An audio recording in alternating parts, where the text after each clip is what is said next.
Hello, everyone, and welcome to Unicorn Light Tarot. Sincerely hope everybody is doing amazingly well today. Welcome, one and all, whether this is the first time you have ever clicked onto a video or whether you have been here before. Welcome. So, before we get going, just one very quick announcement. We have a free mini course on the Unicorn School of Light. Really excited about this. This is a magic and writing and healing course for all of you writers, creatives, and word lovers out there. It's completely free. It's an audio mini course. I'm going to link the link. I'm going to link the link down below. So if you feel like checking it out on the Unicorn School of Light, that would be wonderful. All free resources for you guys. So today we have a wonderful reading for you. Even though these are timeless messages, I am recording this on the new moon, Pisces. So I know that we've had Valentine's Day already, but there's a dreamy essence to the Pisces energy. So I wanted to do something really fun today. So we are having a reading to find out, why do people fall in love with you? So this is not just romantic relationships, although it can be. It's pretty much everybody, why they fall in love with you. So we will be getting into the down low and finding that out for you today. So as always, we have three piles. So the first pile, we have a beautiful rose quartz. Second pile, we have an amethyst tower here. And the third pile, we have a clear quartz for you. So as always, take as much time as you need to figure out which pile is for you. You're welcome to, of course, pause the video because the timestamps are down below, just to make it all easy for you. And as a general disclaimer, obviously these are general readings, so take what resonates and don't worry about what doesn't resonate. Nothing resonates, feel free to choose a different pile. If that doesn't resonate, then maybe the messages aren't for you today, but do check back with us in the future. All right, lovelies, let's get right into your messages. So let's put these aside for now. So if you chose pile one, then you chose the rose quartz. Beautiful self-love here. Beautiful stone. We are finding out why people fall in love with you on every level possible. So we're going to start off with some oracle, move on to some tarot. Let's get your messages. So the first message is growth, and it's number 5. You go. Your second message is tall whites, uncertainty, distrust, and guarded.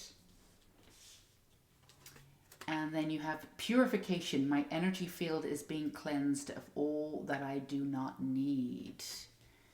Wonderful. And then you have invention, number 1, brilliant new ideas.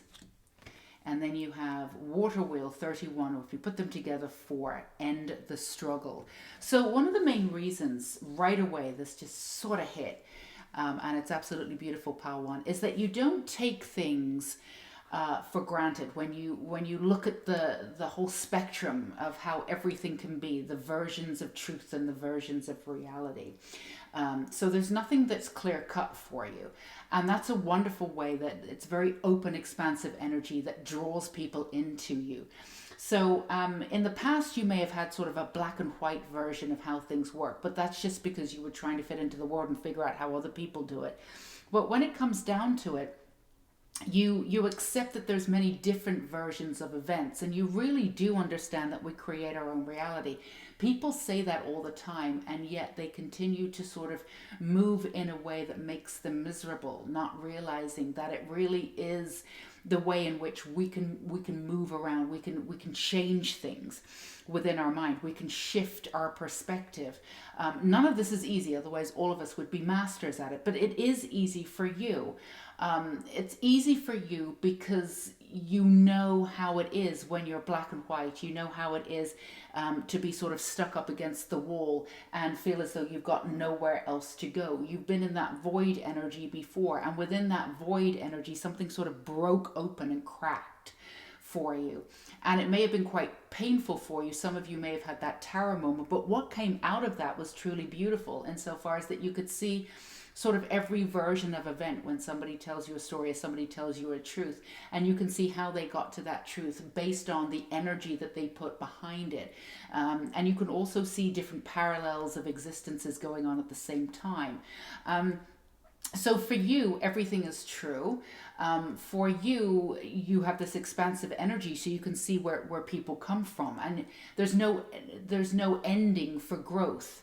So this is a different level or a different layer of positivity. It's not just this, oh, everything's going to be great kind of thing.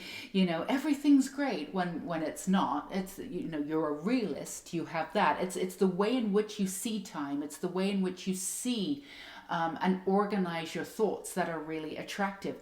There is a purification element to you that people feel as though they're more expanded around you. They feel as though anything is possible around you. You decided to come to this earth at a very specific time because people were going to be, this is, the way in which we were going to move forward. People were going to be very divided. They're either going to be very specific way of doing things, or they're going to see the expansive way, that everything exists at the same time, and there's many different layers of truth, and all truth can exist at the same time for different people, and they can be an opposing truth at the same time and still be true, but it doesn't mean it's going to be true for every single person.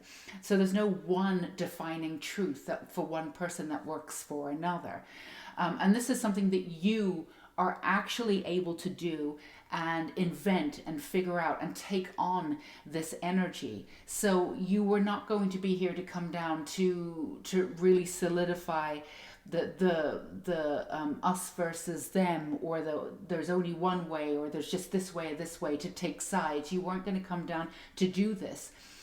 You were here to shift the energy, to pull it into something much more expansive, so we can all start to see each other in a different way. And that's absolutely happening in the world, without a shadow of a doubt. But there is another existence that's going on where people are just choosing to stay in their own mentality without sort of wanting to expand. And that's absolutely their right to do. But you're here to have this new invention, to have this new energy, this expansion. And this is something that again, it's almost like sort of a walnut cracking. And you've had to figure this out. You were born into a world where you saw black and white everywhere, good versus evil, this polarity essence of everything. So this is something that you've worked with, and I kept thinking this word, you've trifled with. You've worked with this energy throughout your life, and this is something that you can transmute and you can transcend in this lifetime. Not everybody's going to be able to do that. Not everybody wants to be able to do that, to be fair. But it takes you out of this energy of distrust. It takes you out of this energy of evil or darkness everywhere. You embrace the darkness, you see it. But at the same time, you understand pain, you understand how it all works. All of this is the full spectrum of life. And that's not to say that you don't have your dark days. You're honest about those. That's not to say that, you're always positive. That's not necessarily healthy either. Yes, I mean, it's good to see the positive, but also to acknowledge that not everything is positive all of the time. That is fine. It's okay to have these ups and downs. It's okay to be emotional and have this deep level of emotionality. All of this is normal. You bring to the pot, as it were, all of the things that we were told were weaknesses, but you bring them out into reality and show them as strength, and show them as in a transmuting energy that, this is who I am. And I don't believe in this. And I think this is, reality is bunk, and we choose this and we have this, and you stand for what it is, and you show people that you're not weak in any way. There's no weakness in sort of transcending time and understanding that there really is different versions of reality for different people based on what energy they've put into it. And, and the one thing that you've had to learn, and this is a beautiful thing too, is that even though there's an essence of you that's practically minded, like, and this is a beautiful thing, don't throw out that practical mind at all, but sometimes you've relied on it so much that you've not worked from your heart. And when you've done that, you've made things much more difficult. And sometimes you distrusted the universe because you weren't living from your heart. And then, you sort of blame the universe, which is totally reasonable. So one thing that you've had to learn, and that you've been forced to learn, it's been a lesson for you, is that living from the heart, embracing all those ups and downs and figuring out everything on your own terms is the way to go. But the main thing is living from your heart. And in that, you know how to surrender. In that, you know that there's a trust and there's a higher purpose. And this is extremely attractive to other people. Now, the way in which you come about it has been quite painful, but your growth is very adamant. It's huge. It takes over room. When you walk into a room, people notice you. They notice your energy. They notice your energy is different to what they've known. Now your energy has always been different, but again, it's taken you sort of a lifetime within a lifetime to really accept that you're different and that you're unique and that you're here to sort of see things differently. And that, at the time you weren't of the norm. Now we're moving more into the time where you are of the norm, and we're absolutely heading into that. Hopefully that this way of being will be the norm completely. But again, people are choosing different ways to be, and that's perfectly fine. But for you, you're here to live sort of in harmony with all the ups and downs, with all the beauty, and outside of what we've been told, including in spirituality. And some of that is bunk too. Not everything just because it's spiritual, it's right. You're here to really sum up in your heart what works for you and live that life accordingly. And it's really free. It's freedom in its essence, and it's extremely attractive. Now, in the past, some people may have noticed this about you, or noticed the element of this within you, that spark, and they either projected upon you or they tried to bring you down in some way. And you weren't fully quite in you were in the transmuting phase, but you weren't quite fully developed into the person that you are now. So you didn't have that firm foundation as yet. So, when they worked their sort of magic against you, if you want to call it that, it sort of worked, and it hurt, and it wasn't very nice. And it never is very nice when people do that. But it's because they didn't understand you. And the point being now is that nothing can do that to you now, because you are deeply rooted into this. And the roots that you have formed into the person that you are, that's extremely attractive, has come from a huge amount of pain. And in some cases, it's a general reading, despair also. And nobody can take that from you. It's rooted. I mean, as you come up, that's why we have the rose icon in this today. As you come up, you've blossomed and that beauty, but you've never forgotten the roots in which they've come from. So you have deep compassion and empathy for everyone who is doing their best on this earth, because you know how painful it is to be cracked open and to come out on the other side of this. So let's see what we have for your beautiful tarot here. So you've got the Wheel of Fortune with growth, which is absolutely beautiful. And then you have the Page of Wands. You have this great passion.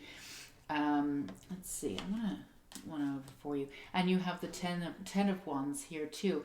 You have this great passion. And while you knew that you were sort of on your own, I mean, we're all on our own we're here to connect without a certain amount, but of course we were born alone and we die alone. That's understandable. But for you came in with this understanding that you were alone, and you felt very different, and you did carry the weight of the world upon your shoulders. And the part in which, again, that you became who you are going to become, I mean, who you are now, again, was not a small affair. It took a lot for you to crack open, and there was many times that you did it. There were many tower moments.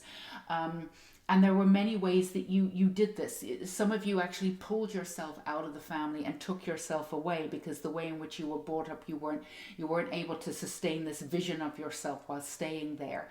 You had to remain small to be protected, but at the same time you wanted the expansion. So some of you would have removed yourself, again general reading, some of you would have removed yourself from maybe the way that you were brought up at the country of birth, or something that was seemingly to other people a little safety, right? But it wasn't safe for you. You've really done this work alone. So there's an element of you that's sort of this lighthouse icon for you, and that cannot be messed with. You've seen it all before. So when people tell you stuff and it isn't working, you're listening and you're like, you're full of it. They know that you know, and you know that they know. There's just this, but you have the sense of humor. Of course, you wouldn't have gotten this far if you didn't. So it's really attractive for you, because people are attracted to you, and they fall in love with you because of this essence that you have that is so incredibly authentic.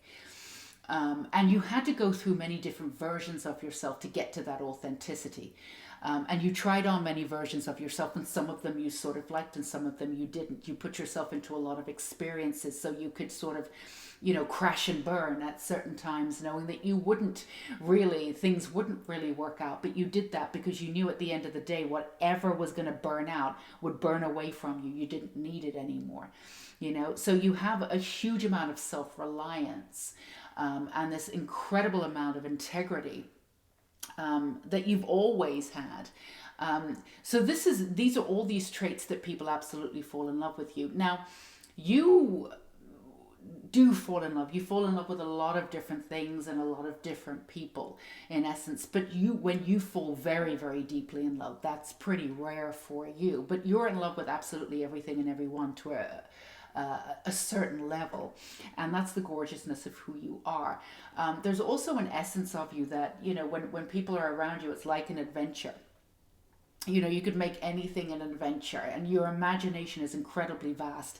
Again, that imagination sometimes could have worked against you when your mind is looping and being negative, but that's something that you've had to work out that focus with your mind. But your mind is incredible creatives, and bringing that creativity even to business, because a lot of you are business minded or science minded, which is absolutely wonderful. You can bring in different essences of things and put them together in ways that, may not make sense on paper, but you make it work. Everything you do makes it work. You're the sort of person where people sit, at a dinner party, they don't know you, and they start talking, and they're fascinated by what you do, but yet they couldn't imagine that life, because it just seems so far out. That's you. That's incredibly attractive. So you have the Page of Pentacles here, and then you have the Two of Pentacles. So you have this essence that you can go in any different direction, and also that you're always sort of moving forward and trying new things on. The other thing that's really attractive, why people want to fall in love with you, or they do, is that you really, and again, not a huge fan of every time being positive. It's good to see things in a positive way, but sometimes things suck, and you just, and that's something that you do. You do understand that, but also at the same time, if something sucks and you really do allow yourself that time to feel absolutely crap, but you will get up at the end of the day and you will see another day. Like you allow your emotions and that deep emotionality, but at the end of the day, you will get up and you will start again. That is just who you are, because you are here to see things through. And that's incredibly attractive. Where people would have given up, you are still going. You also, when you have your beliefs, there's absolutely nothing. People cannot get in your way. You are going to do it. You are going to finish it. Even if you've got no funding, even if you've got this, you've got nothing going for you, but you've got that belief and you know it should be done. Nothing will stop you.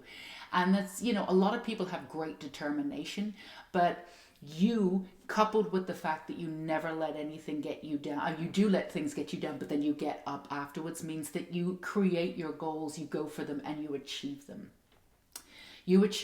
So there's, people admire you, and in that admiration, there is love. People fall in love with you. And again, there's an attractive personality. A lot of you will be very attractive too, but, sort of stunning in a way that sort of, it's striking when people look at you because you have that energy too, and you have something very striking about you. And also there's just an energy about you that's sort of infectious and sort of moody too, because you do have that deep emotionality where people are quite inquisitive about that, because not everybody allows in that emotionality because they think they're going to be ruled by it. We've been trained in society, you're irrational if you're emotional, right? Which is the most irrational thing probably ever heard, but still, so many things in society we've been told it's actually the opposite, but that's probably another reading. But you figured that all out for yourself, and you figured out exactly what works for you and what doesn't. And there's a totality about you, like, this is who I am, but at the same time, this expansiveness of it could change. And that's something that's absolutely beautiful too. But at the same time, you're also very reliable. When you say you're going to be there, you're going to be there, to the best of your ability. I mean, nobody's 100% on all of the time. Nobody can be. If they are, sometimes you have a breakdown because you can't keep that up. But you're very open about where you are and what you're able to do in that time. You're an excellent communicator. In the past, you've communicated with certain people in and around you, but you've not trusted yourself, your voice, to communicate broadly with other people. But again, part of that walnut moment of breaking open is that you communicate exactly what you want in that time. And that the reasoning behind that is very simple. If you can't get it, you'd rather know right up that it's not going to happen, that this person or this situation is not going to be able to deliver. So let's just be honest now. And that's who you are. You're incredibly honest. You'll go straight for the jugular. You're not bad about it, but you're incredibly honest. You probably cannot tell a lie. And even if you could, you would do it quite poorly. Actually, there's a way around it that you have, I'm not going to lie. If they ask me outright, I'll say, there's ways that you do it, the way you're like, I know the truth is probably not going to work here. Let me do this instead. But you're not going to outright lie. You have sort of like, outlets. If they ask me the truth dead on, I will give them the truth, but I'm not going to offer it, that sort of thing. There's ways around that, the ways around that you use the truth. But if people ask you, you're always going to be honest. Not everybody wants to hear the truth. So the rose has thorns. Every now and again, you come in and around people who've given you a hard time for doing that, or they've asked for the truth and you've given it to them and they've been babies about it. Why ask, right? But again, this is all something that you figured out about humankind. You've worked out how people sort of live and work and breathe, and integrate their energies into the world. You are literally the person that observes everything, takes notes, maybe not specifically, if you do, or in your mind, and then you act accordingly and figure it all out. You're always going to be sort of the observer. Obsessed with space too, observing space, observing the stars. Not all of you, but you're observers in every way, shape, and form. That's why you'd be great researchers too. Maybe not be paid for it, but you would be very good at it. And in your own way, that's who you are. So you have this intellectual, humorous, really sort of gorgeous depth to you. And because you're so deep, again, nobody can mess with that. They really can't.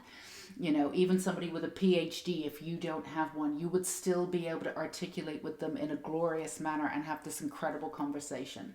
So that is exactly why people fall in love with you. And again, this is romantic, non-romantic, bosses, everybody. That's why people fall in love with you. So that's what we have for you, Pile 1.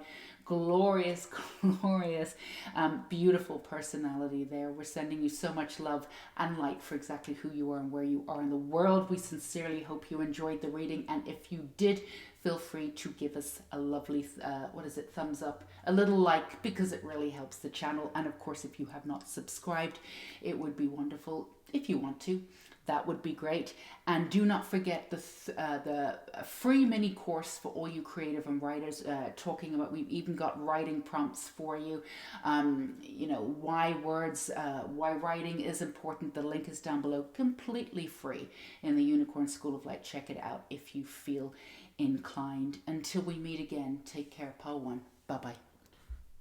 Okay, Pile 2, if this is you and you chose the Amethyst Tower, here, then this is your reading, and we are reading for you Why Do People Fall in Love with You? Again, this is everyone, romantic and otherwise. We're going to start off with some oracle and move on to our tarot a little later on. Let's get right into it. The path, number 8. I always see it as the infinity symbol too on its side. Beautiful. Then you have grays, tall, utilitarian here, organized, intimidating. Interesting. Then you have leadership. I am a beacon of radiance, support, and love. Love that. Okay, rainbow, feel at peace. Fireworks, put yourself out there. Okay, so the first thing that we can ascertain from this energy pile too is that you are here to shine the real truth on this earth, which is extremely attractive for you. And you know, this leadership ability that you have, again, has really been building one way or another. The way in which we have been sort of programmed in the world, you know, from society and everything that we've been taught, it's really pretty much the opposite of who you are. And this is something that you absolutely knew growing up without a shadow of a doubt. And this has been a path for you. But also, you know, everything was blown wide open 2 years ago, well, actually 10 years ago, you know, 15 years ago, 10 years ago, but really 2 years ago. And it's, obviously there's been a mass awakening. But even within that mass awakening in the last 2 years, there's still been a lot of crap that's come up, you know, as truth. There's been so many different versions of things, right?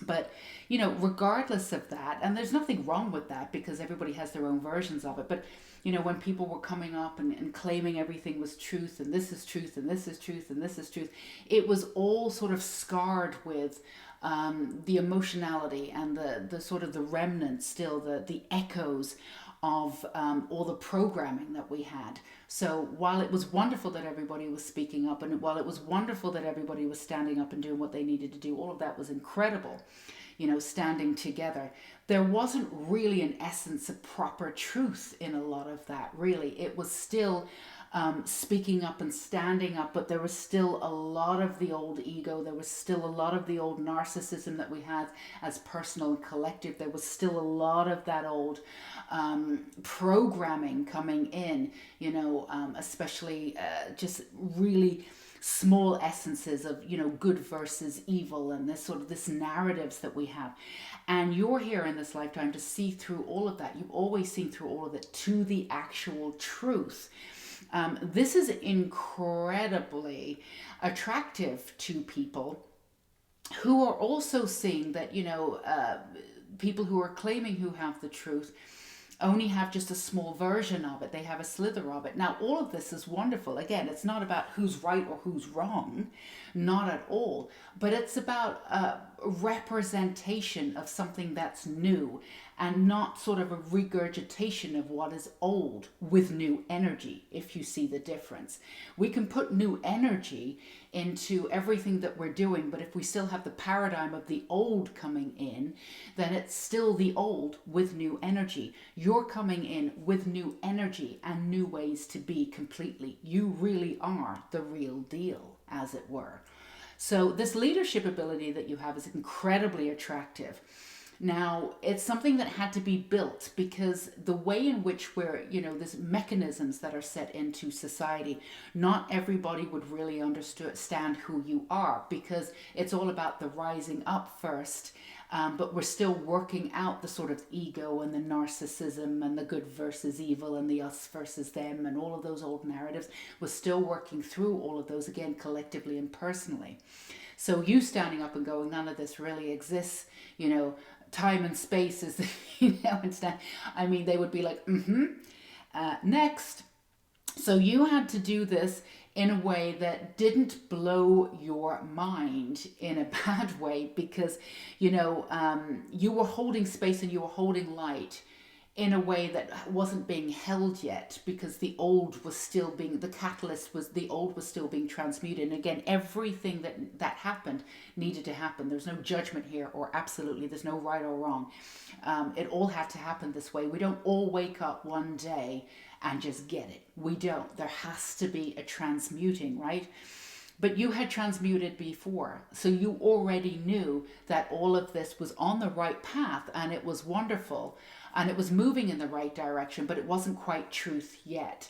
So this leadership path that you have, and everything that you've been through, and everything that you stand for, is incredibly attractive, because you sort of have the inner workings of really what's going on, and you can really break down what isn't working anymore and still hold the energy for the collective and for the personal. There is a deep empathy with you. You're able to see into people's hearts and really understand what level they're at.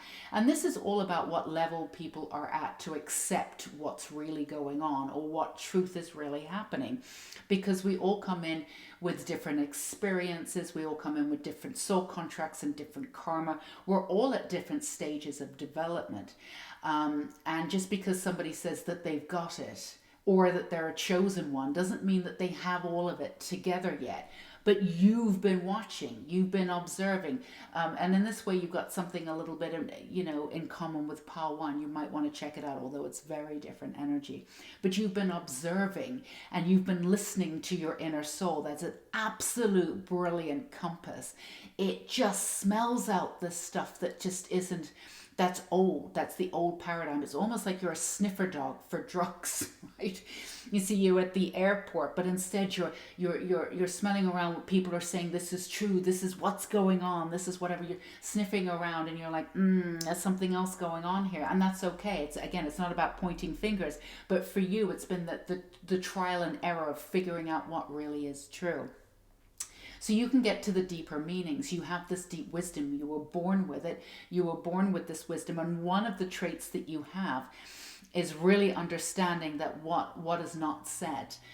When people say something, you're not listening to really what they're saying necessarily. You're listening to their energy. You can feel it out. If something's missing, you're like, no.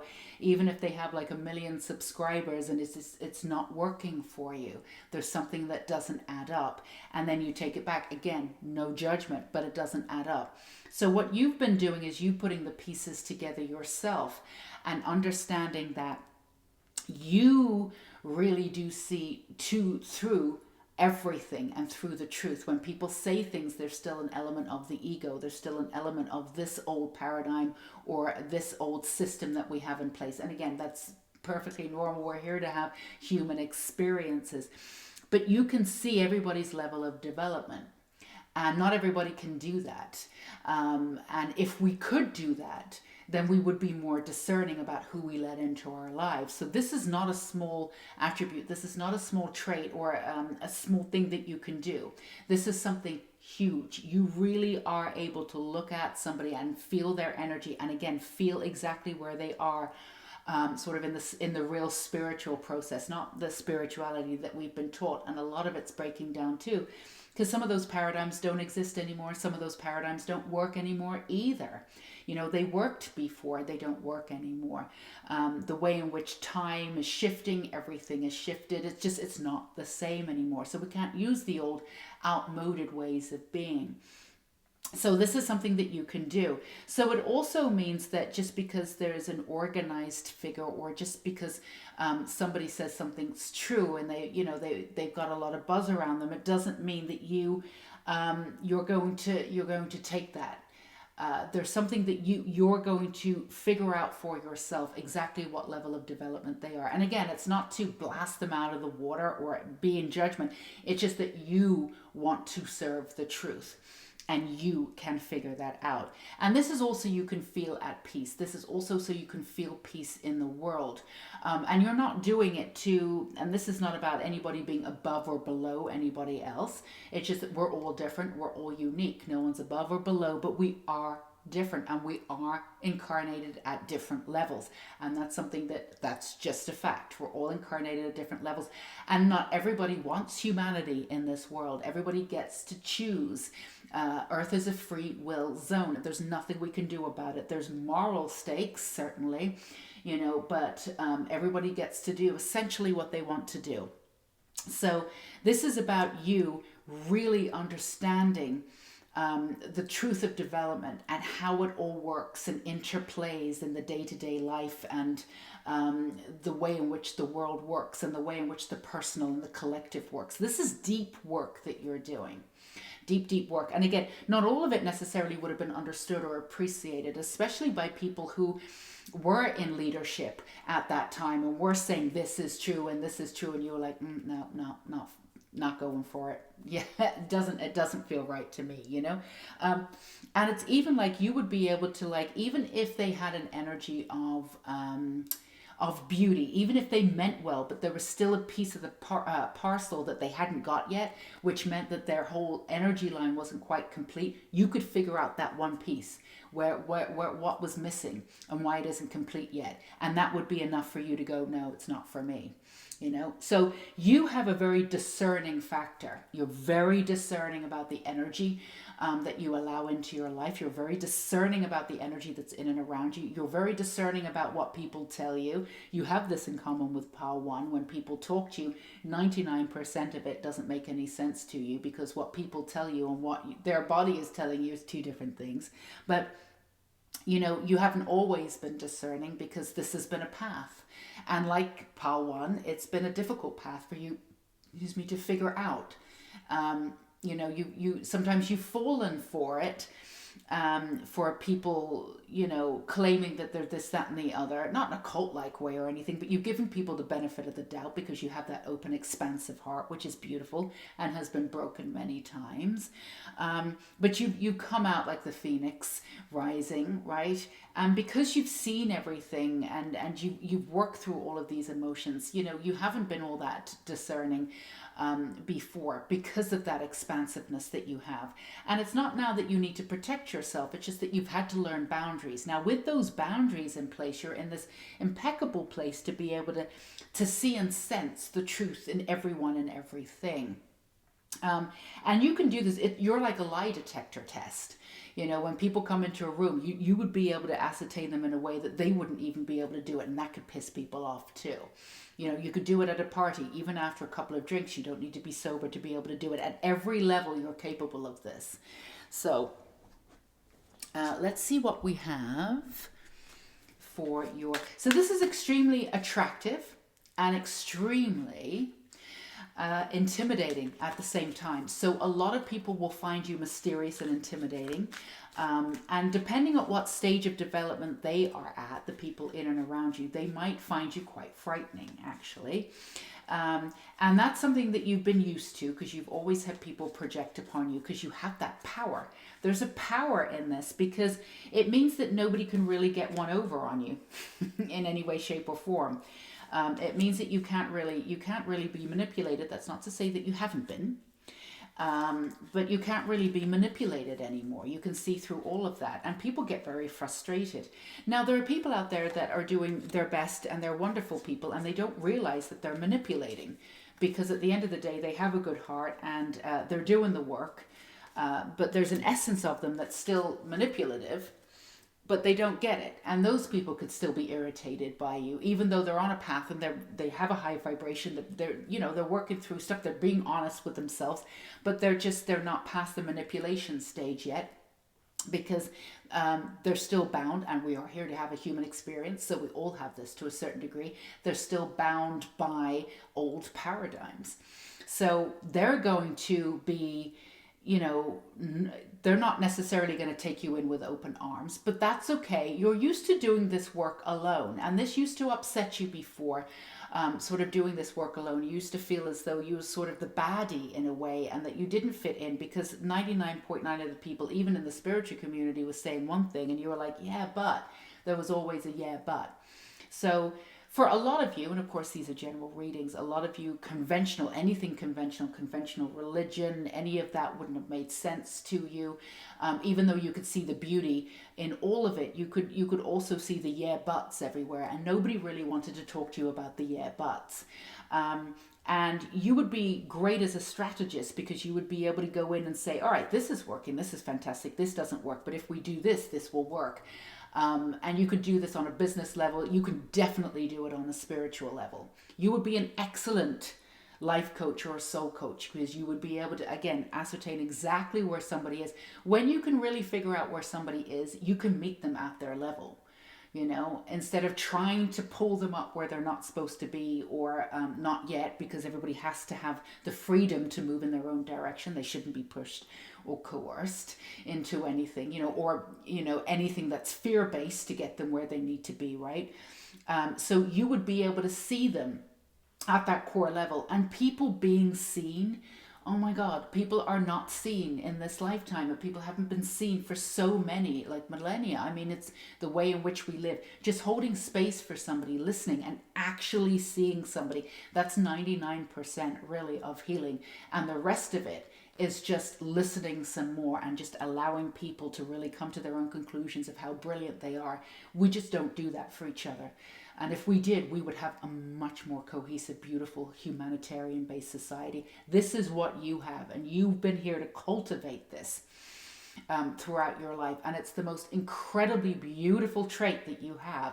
And everybody falls in love with you because of it. Doesn't mean that you need to be in love with everybody. You've got the sun. I'm not surprised. Look at this. And you've got the Six of Wands. It's celebration too, because, you really do. You don't hold fault with people, and you don't look down on them because there's no reason to look down on anyone. Everybody's doing their best. And again, the way in which people work out ego and narcissism, and you have to go right into it sometimes to really figure it out. This is not a blame game. You're not doing this right, or how dare you say that? It's the opposite of that, It's a celebration of where everybody is, but at the same time, not falling for that person having all of the truth when they don't. There's, again, that discerning moment that you have, this brightness, this light that you bring in. This celebration of where people are right now. That you have the spontaneity to you, which is extremely attractive, where, you don't have to wait until something is, ready to celebrate. You'll sit there in your ball gown, whether you're male or female, smoke that cigarette. I'm not saying that you should, but whatever it is that you do it with your whole heart, and you're open to the experience of it, but you're also healthy and grounded. But it's just that you're not waiting for a time to celebrate. You celebrate every day in your own small ways. Now, we're not suggesting that your life is like, fantastic, and nothing terrible happens to you. Not at all. You've got this in common with Pile 1. You probably got this in common with 99% of people who have lived on this earth. You've come into this walnut situation where you've needed to be cracked open, where you've had this pressure. And then that's, you come into this, you were formed into this diamond. You've seen it all. You've been there. You've experienced it. That's how you've been able to create the person that you are. But you came in with these attributes already. You absolutely had them. And you were always going to have them in this lifetime. You were always going to be part of this journey the way that you are, and be in leadership in your own way. There was disillusionment, and you understand when people sort of feel as though they go off the path. No one really does, because the path is ever winding. You can go in any different direction. We're always thinking, are you on the path? Of course you're on the path. But, there was disillusionment for you, and a lot of your life has been quite lonely. But coming into this understanding, so you understand the loneliness, and you have a lot of compassion for people. Your whole thing is for connecting, and figuring out how to connect and pass that baton to other people so they can connect, and learning how to do that. And this is primarily why you're here. You're here to love, you're here to connect. And you're here to connect in a very real way, outside of the ego is fantastic, practical mind's great. But real connection comes in outside of the ego. This is a heart-to-heart connection. This is what you're here to do. This is what you're here to learn to do. You've already learned how to do that. And you're here to connect in a new way. This is incredibly exciting to people, and that's just absolutely beautiful. I wouldn't be surprised if, people want to pay your way or they want to help you out in different ways. And it may not even be a relationship, like a romantic relationship. People want you to do well and they want to support you in who you are because of that attractiveness. And they're willing to do that because you are worth it to them. You have this incredible integrity and this incredible beauty. And again, to hold that truth.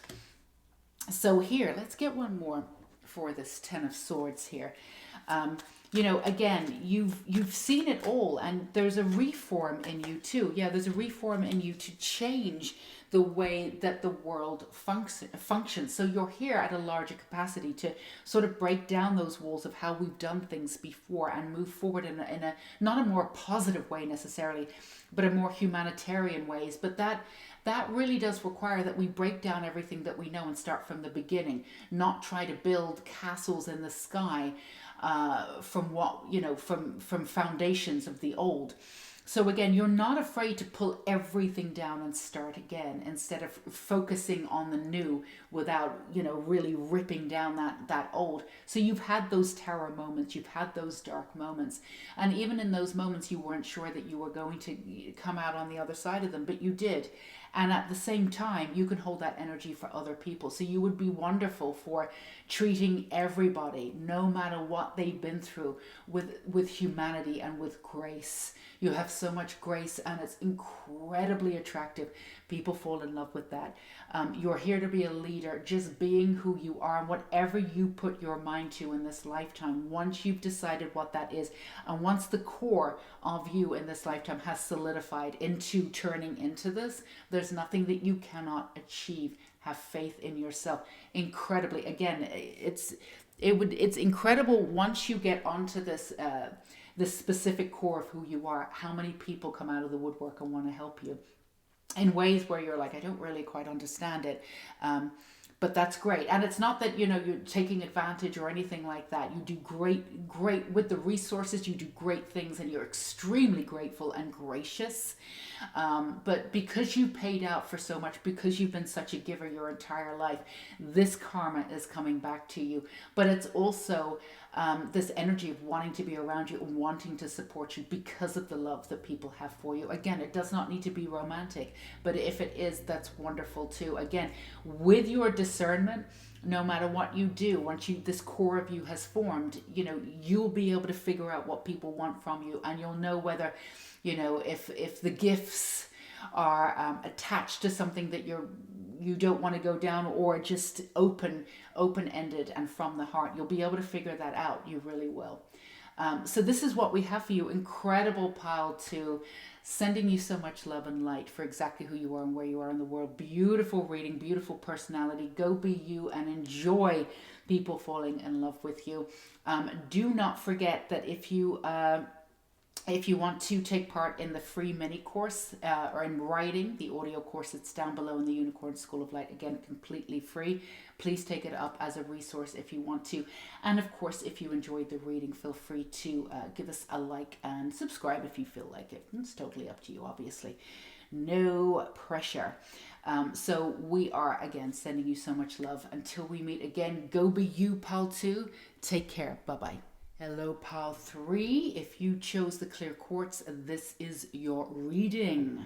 Last but not least, and we are finding out today, we got some mood lighting today. I just want to make sure you can see the cards. We are finding out, why do people fall in love with you? Again, this is across the board, not just romantic, just in general. But of course, romantic too. So we will start off with your oracle and move on to, for clarity, a little extra information to our beautiful tarot. So let's get into your reading. So you have Wisdom 22 or 4 coming together. That is your first card. Beautiful. And then you have Resilient, Bold, and Sassy. Look at you. That is gorgeous. And then you have Love. I am wonderful. I receive and give love today and always. And then you have Sex Magic. Love, sex, and magic. Well, I think we know why people fall in love with you, no? Beautiful. And then we have Divinity, number 19 or 10. Balance the physical and the spiritual. Beautiful. You have this incredible balance to you. And this, yeah, this sassiness and this mysteriousness to you too. There's a depth to you, but your wisdom comes from the darkness, essentially, which is kind of interesting because it's not that you don't love the light, you love the light.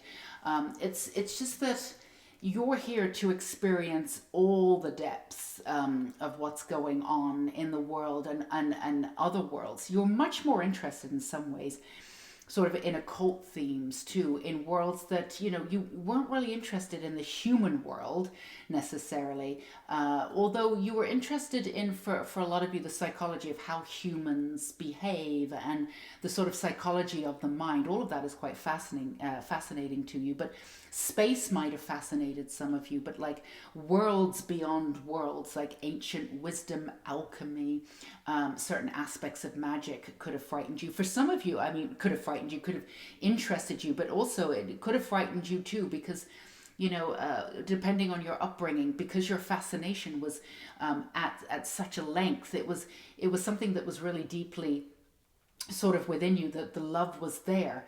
That could have sort of frightened you because your pull to it was really, it was intense. So you have the sort of mysticism, the underbelly, the underdog of what happens. You love the underdog stories, the underbelly of what happens when people aren't looking, what happens in the dark, that sort of thing. A lot of you are very creative and imaginative.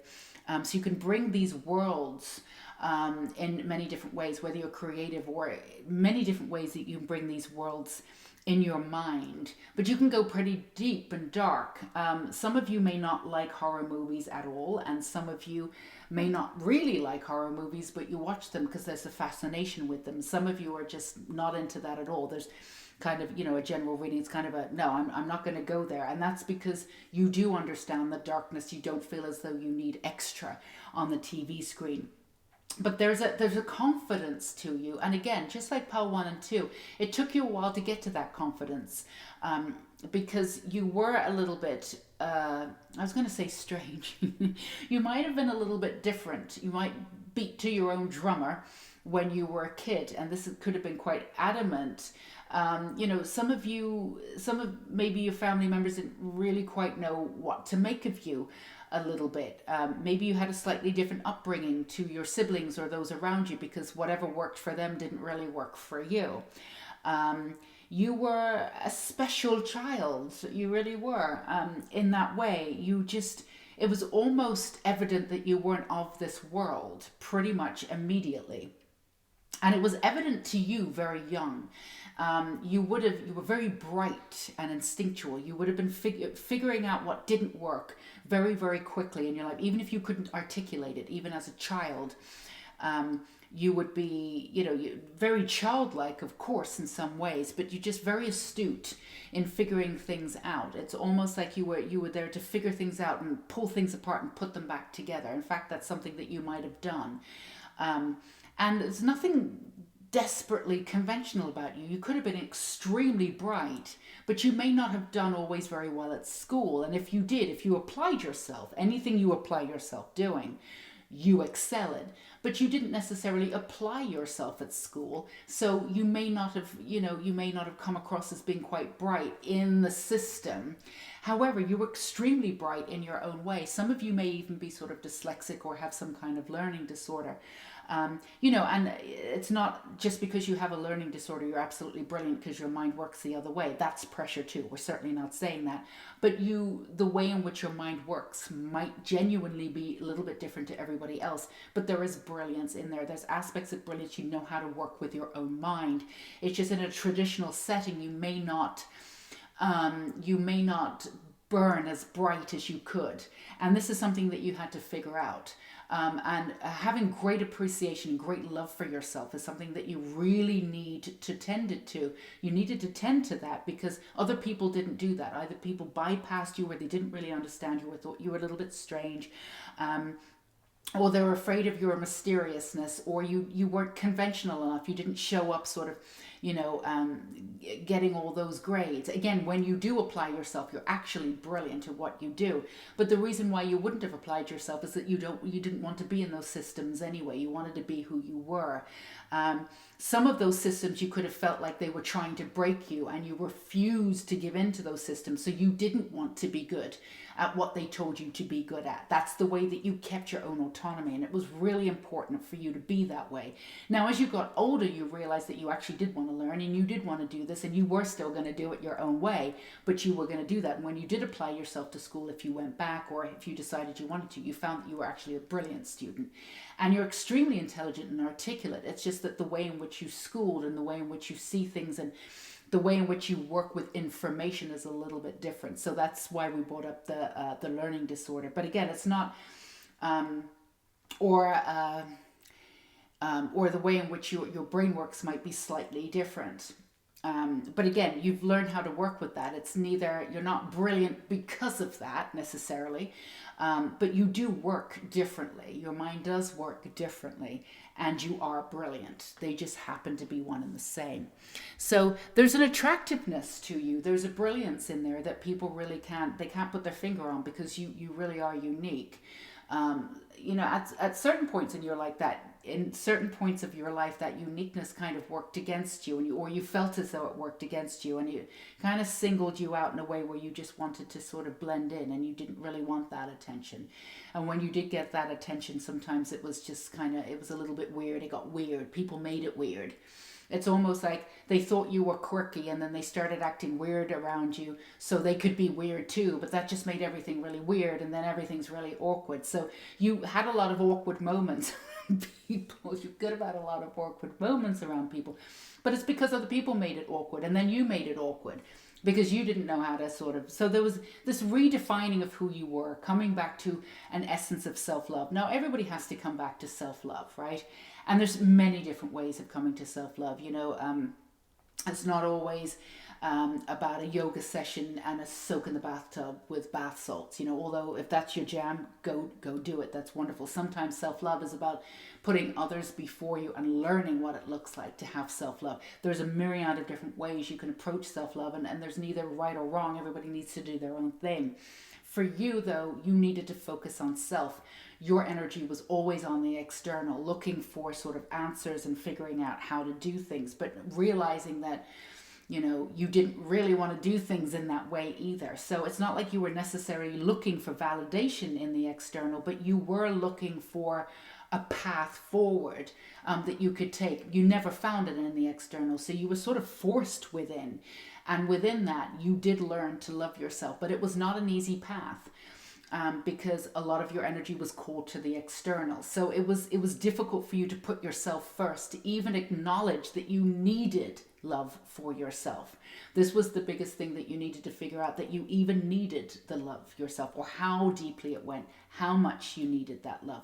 But when you did, you came back to this sort of foundation, this beautiful plateau, and you were able to really stand in your energy and really call in that wisdom that you have, that darkness of the occult, and knowing how to handle energy and beauty.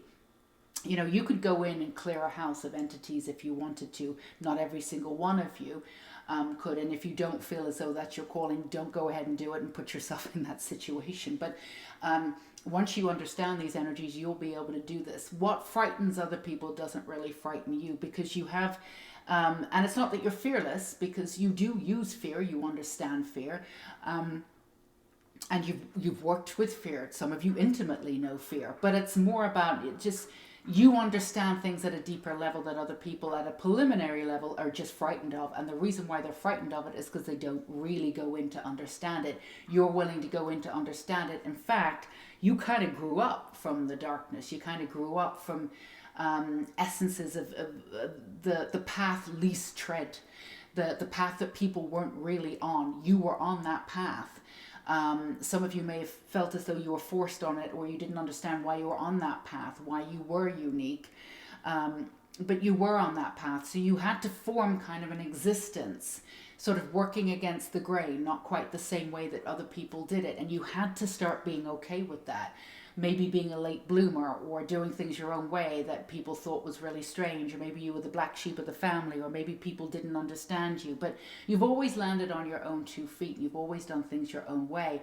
But the difference is that people thought that you did that because you were out and you were quirky and you were doing things and you wanted to do it. But you took the path less walked on, because that was the path you were destined to walk, because that's the way your mind worked. That was the only way you could have done it. So the path was actually a little lonelier than other people give you credit for. People are, and you are intuitive, and you do have this sort of eccentric part of you that does want to go against the grain, and all of that is wonderful. And all of that is absolutely within you anyway. But there's a part of you that wouldn't have let you weren't necessarily capable or wanted to. You weren't actually in this lifetime wanting to integrate and do things the way that everybody else did things. But even if you did, and you tried to, it wouldn't have worked out for you because of your chemical makeup and everything that you've come in with this in this lifetime. And that's just the way it is. And it's wonderful. And it's beautiful. You are different. You are unique. Extremely unique to a lot of different people, and you hold a different kind of wisdom. So of course people are going to fall in love with that. They're also going to be intimidated by it. There's a sexuality to that too. There's a mysteriousness to that too. There's a way that people can misrepresent you too and see you as darker than you are, because you have this dark path of wisdom, but you also have an incredible amount of light within you. So people sort of misunderstand your darkness sometime and project their darkness upon you. But again, you have this in common with Paul too. You're discerning now about who you're in and around, but you're also open to many different versions of how people live their lives, because you know that you've lived your life differently. And this makes you extremely accepting and, again, very attractive to people, and also extremely just love-filled. People love it. People love being around you. People love you. Yeah, you've got that death card. There's nothing about you that's afraid of death. And many of you, even with that Scorpio energy, whether you have it or not, you're actually not really afraid of death. But a lot of you have been afraid to really live. But you've worked that out. You've worked that out, and that's something that you are learning to do. And as soon as you came back to that energy of putting that within and realizing that all of that energy that you were pouring out into the world, if you give it to yourself first, once you realize that, and you realize that you could fill up your own cup, everything shifted for you and everything changed. And that's when you realize that all of your experience actually brought you to the place that you were. And you could see each and every experience, how it cultivated you, how it molded you in a way that's extremely powerful. And this passionate version of you too. You have this great energy, this great passion, and this great passion for justice too, because you know what it's like to sort of work, not necessarily in the darkness, but work sort of parallel, but against the grain a little bit. You are for the underdog. I think this came up in Paul 1 too, but you really are. You would much more listen to somebody who's gone against the grain than somebody that's, had sort of a regular old life. Again, there's no wrong or right way to do it. And if you've had a regular old life, that's wonderful. But you would give people the benefit of the doubt in somebody that not a lot of people would necessarily, but you would, just because of that experience and what you've been through. You'll see yourself in them. You'll be quicker to trust them, and you also have a discerning element. You can feel their energy and what they're capable of. So the death card, yeah, that does not surprise me at all. You've had many deaths in this lifetime. You've had a lot of disillusionment, but you also have the Nine of Cups energy, which means that you're here to shift and change. You're here to really become who you're supposed to become. And this is something that's been tangible for you. And in that's a very attractive element to you. People fall in love with you for just wanting to go that deep, for that expression that you have, that deepness that you have. And even though some people might find it a little intimidating, again, it might be not put off, but might not have the deep emotionality that you have, and be slightly uncomfortable by it because they don't want to give in to that emotionality. The fact that you do is very attractive to them because they can sense that emotionality within themselves and that depth of emotionality, but you go there. When you go there, it makes it a little safer for them to go there should they choose to at some point. So you've been disillusioned before and you have a lot of great traits. So trying to figure out what you want to do has been difficult for you, but that's actually really attractive to people because you've gone down this route. You've got training in this, you've done that, you've done that, you've done that. You know, you don't just have one thing. I've done this my whole life. That's not you. You've done a myriad of different things now, you know, and you have this sort of this collective energy, and it makes you really attractive because you have many different layers to you, and people fall in love with you because of the stories and everything that you've been through, and that energy is attractive to people in general because that's not the life that other people have led. So, and even though you've had disillusionment in figuring out, oh my goodness, and sometimes for some of you, you've given yourself quite a hard time. Oh, why can't I just pick something? You know, but actually, when it all comes together, when you do pick something, and you do eventually, and when you do, it does work out. But you know, you always have this offshoot, I'm going to go off and do that. There's nothing wrong with that, right? But those layers, right, give you a sense of integrity too, because you've done a lot and seen a lot and experienced a lot. And you know, if something doesn't make sense, you go off and research it even further. That's extremely exciting to people. People fall in love with that energy, absolutely, without a shadow of a doubt. And let's see what we have here. Yeah, you have that tower for sure. You have that tower moment. I want to pull out some cards for that. You've got the death and the tower. There is this dark energy. And again, the darkness isn't frightening, not to you, but you definitely lived some of your life there with the tower moments also. Yeah, it's given you this incredible amount of strength. It's also made you, it's the way in which you, yeah, Queen of Pentacles, I don't doubt it. It's the way in which you figured out the world, because you figured out the world was really dark. What people told you was good, you didn't really feel the goodness in that. So you figured out the darkness in life. So you weren't afraid of those tower moments had to come up when in the last couple of years, well, last 10 years, we've had a shift in the last couple of years. You know, lots of things have been going on, but a lot of systems are crumbling now. So a lot of people have been having tower moments and coming through them. But you've had tower moments all the way through your life. So actually, when you came into the last 2 years, your tower moments were largely sort of over in a way, or you saw them differently. Because you were not afraid to sort of pull apart those sections of your life. You knew that you had to in order to find that strength to be able to live the life that you wanted. Because when you looked around you, you didn't see the life, you didn't see the world that you wanted to live in.